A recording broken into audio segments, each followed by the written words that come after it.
नर्मदेश्वर देव की जय। नित्य गंगा मैया द्वारिका हनुमान महाराज की जय।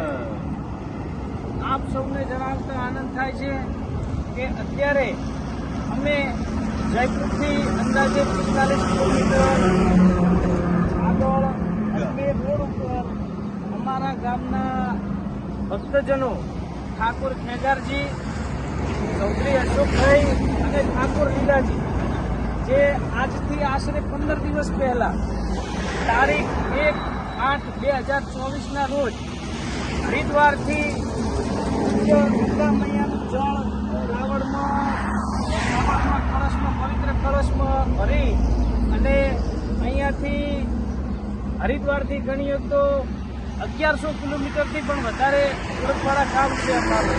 ત્યાં નર્મદેશ્વર મહાદેવને પવિત્ર જળાભિષેક કરવા માટે કાવડ યાત્રાની શરૂઆત કરેલી. 1/8/2024 લઈ આજે એમને અંદાજિત 15 દિવસ થઈ ગયા છે. 15 દિવસની અંદર તે લોકોએ અંદાજિત 600 કિલોમીટરથી વધારે પણ અંતર કાપ્યું છે. પગપાળા યાત્રા તમે જે જોઈ શકો છો.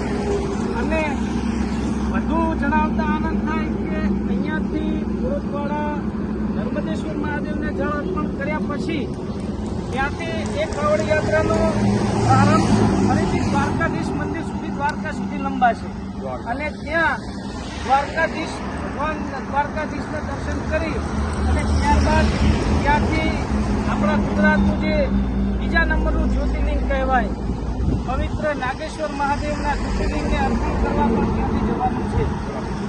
તો અમે ગોરખવાડા ગામથી અમારા જે વડીલો અને અમારા જે ભક્ત મંડળ છે એમને લઈ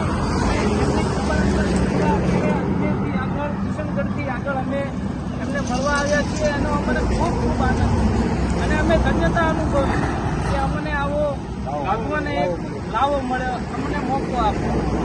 તો આપ સૌને પણ એક વિનંતી કે આ વિડીયો દ્વારા આ જે તમને જે માહિતી મળે તો આપ સૌ દર્શન કરશો એવી અભિલાષા છે.